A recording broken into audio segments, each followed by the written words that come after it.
Hi everybody, how's it going? My name's Danielle McCann. I'm a project worker and I work with the Strive project, which Mika said it's based in Ballymun, which is an area on the northwest side of Dublin. And I'm delighted to be here this morning to talk about something that I'm really happy and proud to be a part of, and also an area that I'm really passionate about and really enjoy working in. So I suppose really before we get into things this morning, Mika is just going to show you a picture now. And I suppose I would like to ask from yourselves if you wouldn't mind offering up maybe what thoughts, like what words are coming to your mind when you see this image. Just words, it doesn't matter. I suppose we're all going to see the picture differently. So it's just, what does that picture possibly say to you? Hanging out. Yeah,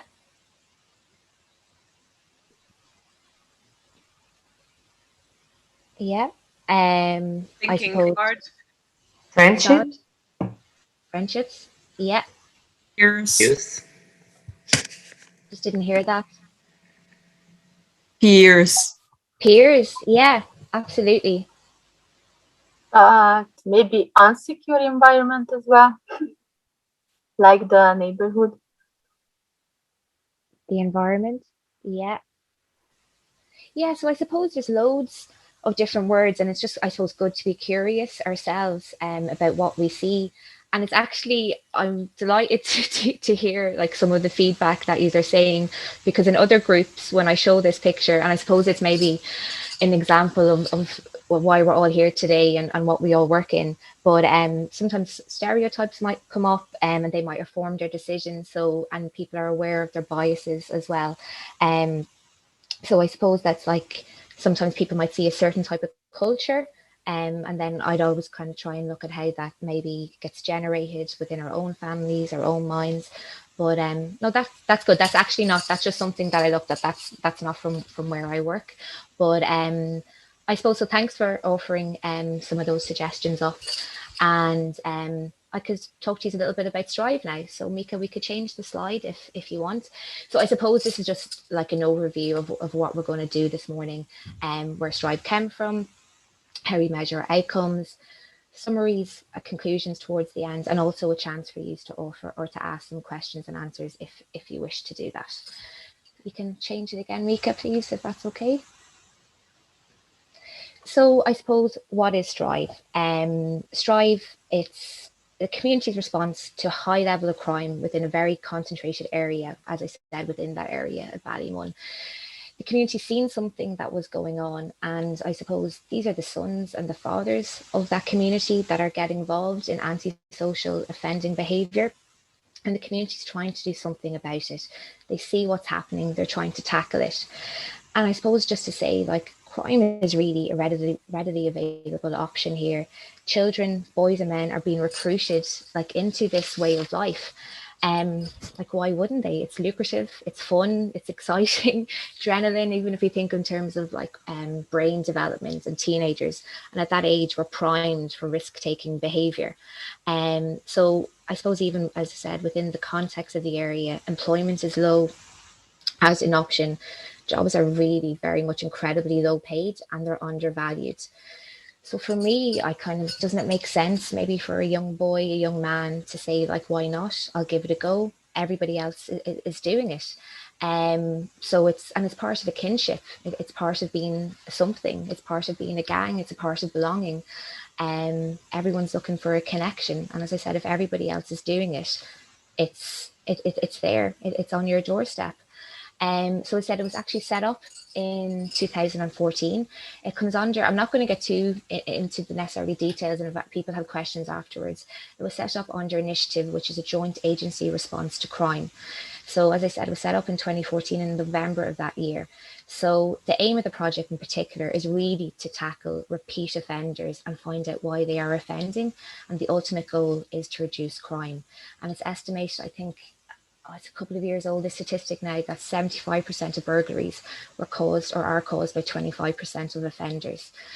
So really as well, the key aims are to further develop and strengthen a multi-agency approach to the management of crime.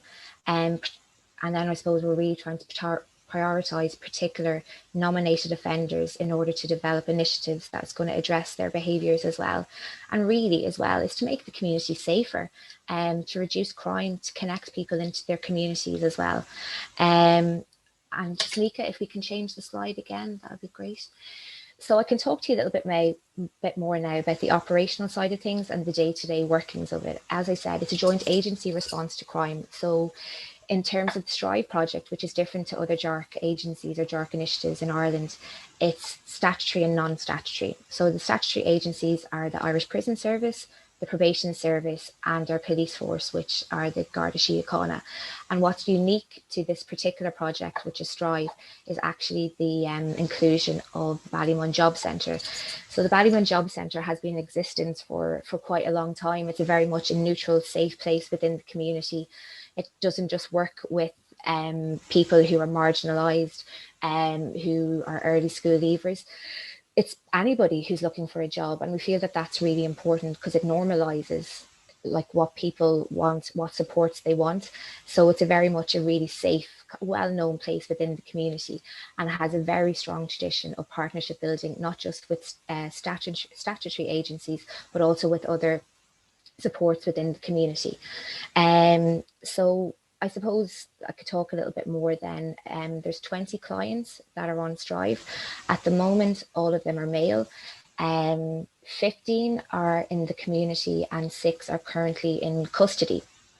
So the STRIVE, how we pick the STRIVE, how you get selected to be on STRIVE is that there's a selection meeting, and we take our data from the Garda analysis in Garda HQ. So they have identified the 20 most, out of 100, the 20 most prolific offenders. So we're kind of getting strategic in how we're tackling the issues that we're seeing and the crimes that are being committed. So Mika, if we want to change the slide again, that would be great.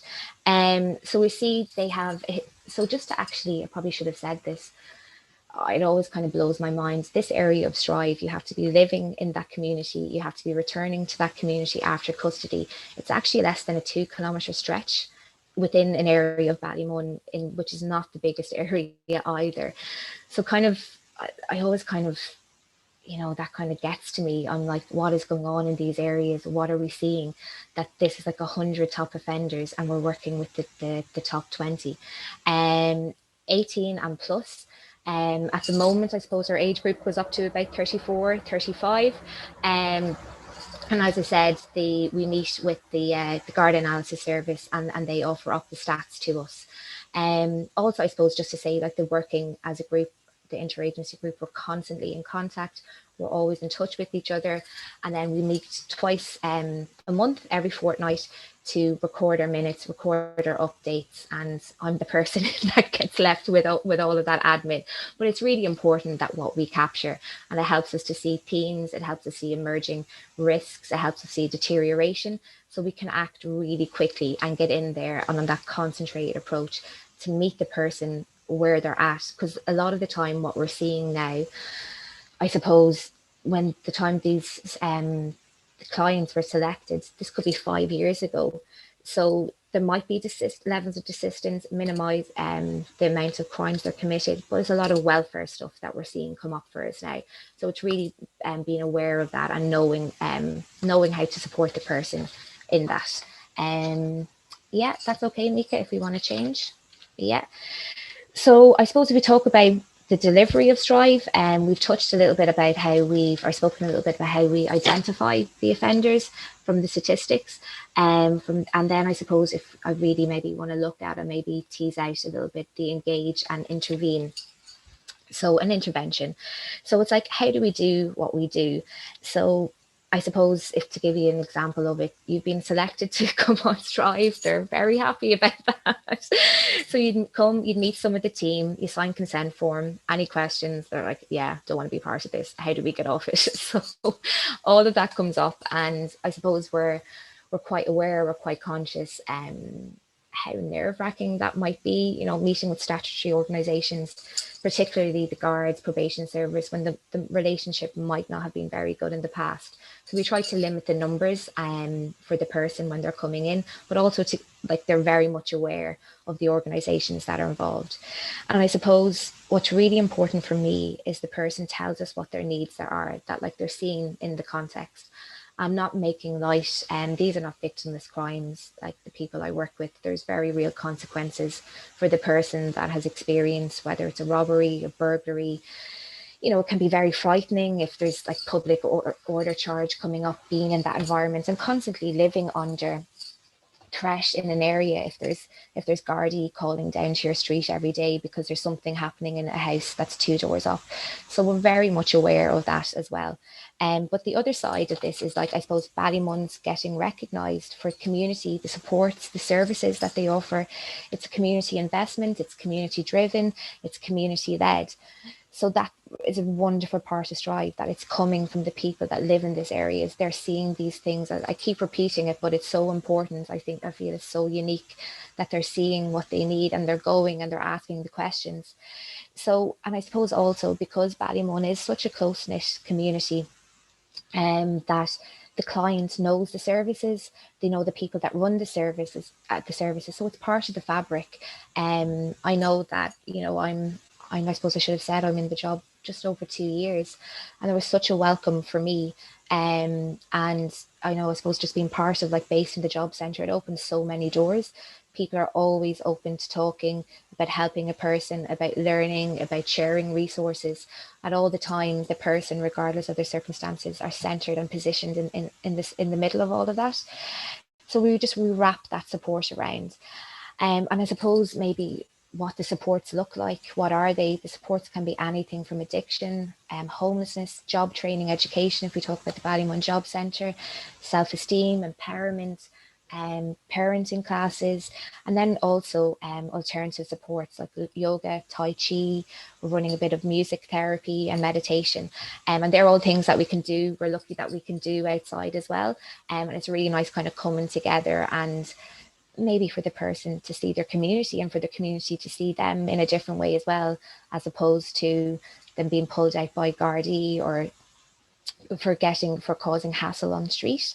So, and then I suppose all of this is obviously just to support, deter, to lead to desistance, and prevent that behaviour from happening again. Okay, Mika, I'm happy to change if you can do that.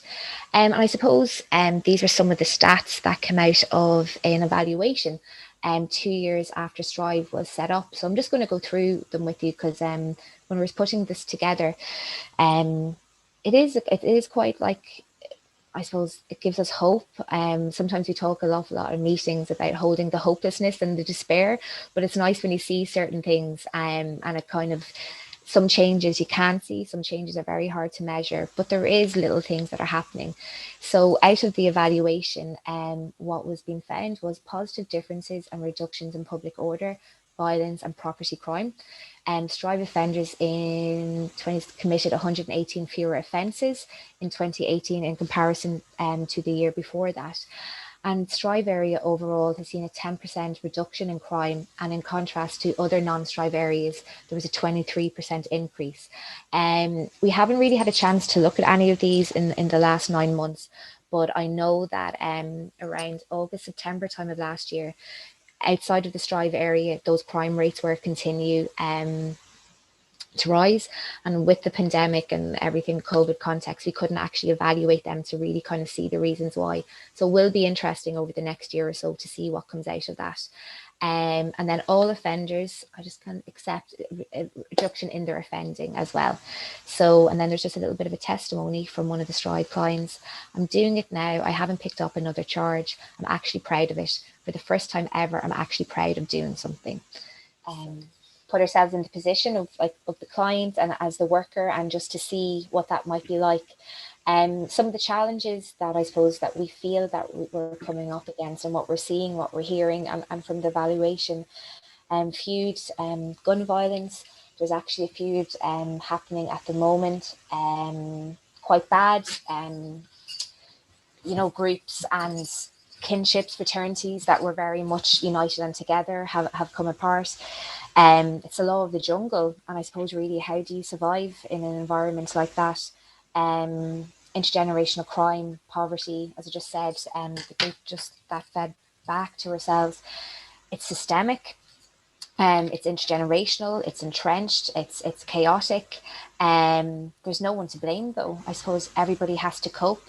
And something that I've said, I can't take it as my own, but I really like it. And what I say to people is, it's not your fault how you cope, but it's like we have to hand the responsibility back to the client to offer different paths out, because a lot of the time there's bags of intelligence and creativity, and you have to be creative to live in places, and it's always there. It's just like sometimes finding the way to excavate that and to navigate your way out of that. In the drugs, again, somebody that I really admire in his work around addiction, around trauma, around survival, and Gabor Mate, and he asked the question. It's like, why? The question is, why the drugs? It's like, why the pain? And again, to go back to what we were just saying a few minutes ago, intergenerational trauma, systemic trauma, discrimination, racism, and everybody is doing their best. And I suppose, I'm sorry if I didn't make the distinction at the start, the Garda Síochána are our police force in the country, and we're very lucky to work with a branch or a unit of the Guards called the Community Police. And I suppose their job is to really keep people out of prison, and not just Strive, but there's other projects that I would be involved with them that we would work on. And just to give you an example, some of the team of the police that I work with, there was a young person and his family hadn't heard from him in 7 weeks. He's on Strive, he's on the project, and the police, the Gardaí would come with me at different points into the city centre to look for him. So it's not just about, being the guardians of the peace. They really, really care. So we feel very lucky that we have them with us. Housing, homelessness, for those of us who are living in Ireland, we're very much aware that there's a very real problem when it comes to housing in this country. But the stress and worry, can you imagine? Like, I work with a lot of moms, young moms who are parenting alone. So the danger that's out in the street, who are your kids hanging around with? And if being a parent is hard enough without having these extra stresses on yourselves. So it is so. And then, as I said, not having a permanent home, not having a safe place, not having a place that you can shut out everything else to, and also the separation of families that occur around the homelessness issue in this country. Dads, fathers sometimes can't live. There's these hubs, they're called, so you could be placed possibly in a hotel or you could be placed in a house, and oftentimes you're removed from your community, you're removed from your family, you're removed from everything that you know. So it's further isolation. It can be quite awful, and it can be very tough. And then I suppose something we're always trying to look at, expanding our capacity, expanding the catchment area, because crime doesn't exist within a vacuum.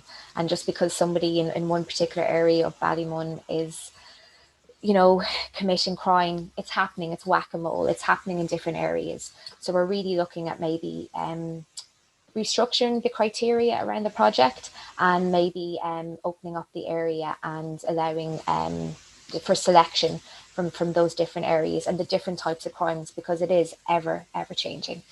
So thanks, Mika. I can just go on to the next slide. And I suppose just to talk about the strengths of Strive. The strength for me really is that it's seeing the client has lots of other stories, has lots of other strengths. The great thing about the different interventions and the different supports we used, it's showing that people live multi-storied lives, and Strive has a great emphasis on relationships, not only within us as an operational team, but also with the clients and their families and the different organisations that are surrounding that person. As well, we've run different projects, and I suppose Ballyrunners programme is a great vehicle for that change and support. So we would select some of our clients that would come from Strive project and also from the wider area as well. And that again is led by community, ourselves in the job centre, probation and Gardaí. So again, it's really kind of showing that not just for the person who's been identified as the offender, that the guard or the policeman, the police person, that they also, you know, can have a chat and see them in a different context and see them in a different light. I'm supposed to say that we're flexible, we're responsive, we're constantly changing to meet the needs of the person, to meet the needs of the community, and we're always looking at ways to upskill, because we know that we'll never know it all. So I suppose that's kind of me finished talking in terms of the presentation. I'm just wondering if there's anybody who would have any questions, or if